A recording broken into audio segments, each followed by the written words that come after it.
السلام عليكم ورحمة الله وبركاته. اللهم صل وسلم وبارك على سيدنا محمد. معاكم الطباخ الصغير في قناة بيت العز يا بيتنا.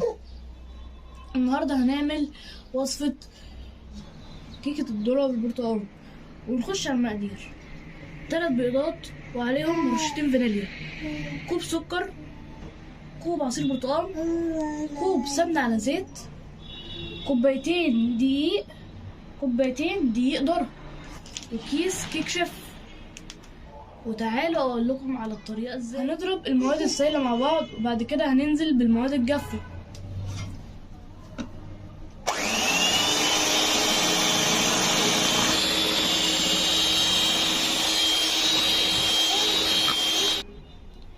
هننزل بكوب السكر، وممكن نضرب المواد السائله دي مع بعض في الخلاط لو انتم ما عندكمش مضرب كهربائي. نبتدي نضرب.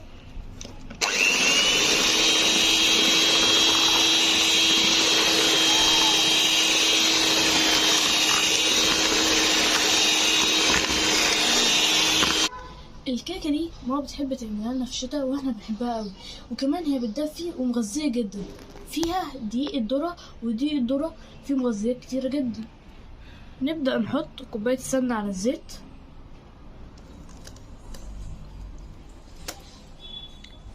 وهنبتدي نضرب.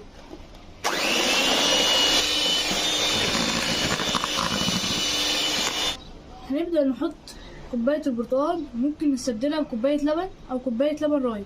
نبدأ نحط.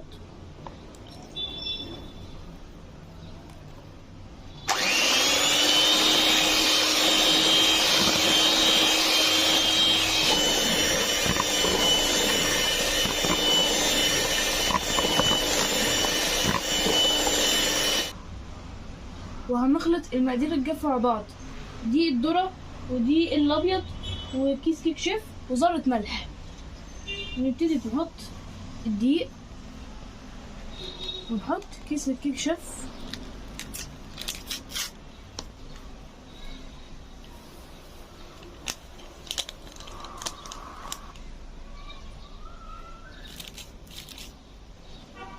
ونبتدي نقلب.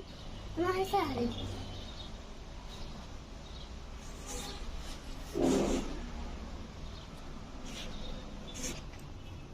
هنبدأ نحط المواد الجافة، بس هنحطها على مرتين.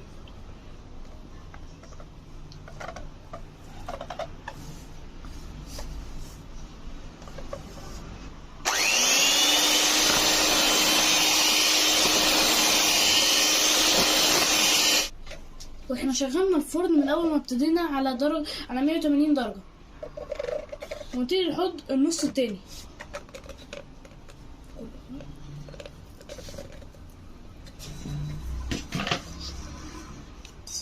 ونبتدي نضرب، بس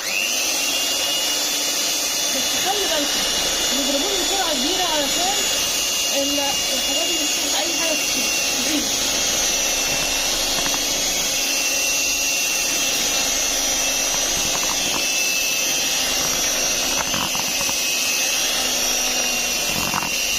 ولو لقينا الخليط متماسك أوي زي كده، ممكن نحط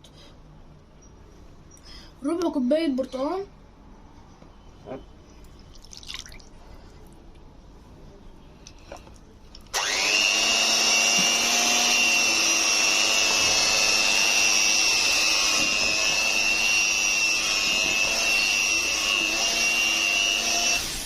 هو ده القوام المطلوب اللي احنا محتاجينه.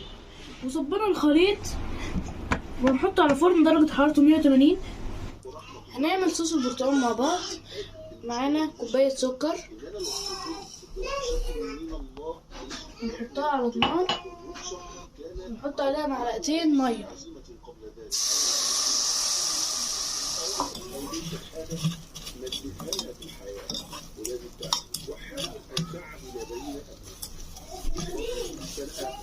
نحط كمان عصرة ليمونة.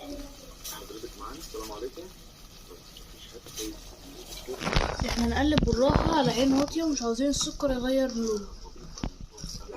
ومعانا كوباية عصير برتقال،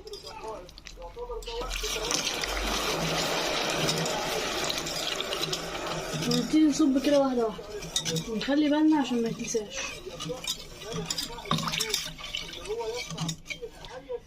وهنسيب ربع الكوباية عشان ندوب فيهم النشا.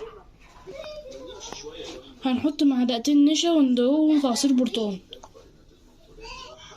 بسم الله.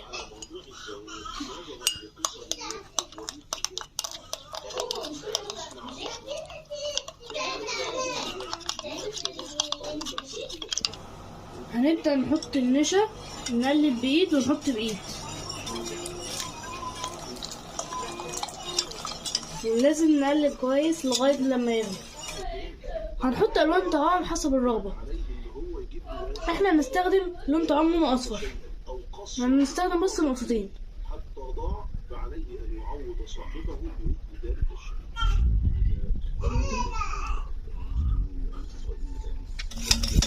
ممكن تزودي او تقللي في الكمية على حسب نوع الوان الطعام.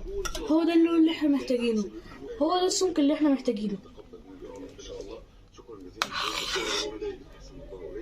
دي الكيكة بعد ما طلعت من الفرن، وممكن نختبرها بالسكينة، ونحط السكينة هو كده، ولو طلعت نضيفة تبقى هي استوت. واحنا نخرمها عشان الصوص ندوق الكيكة بتاعتنا.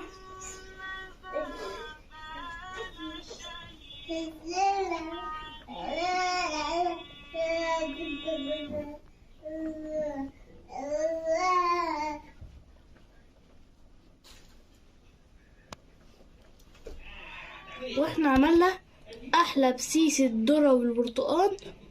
وما تنسوش تحطوا لايك وسبسكرايب وتشتركوا في القناة وتفعلوا زر الجرس.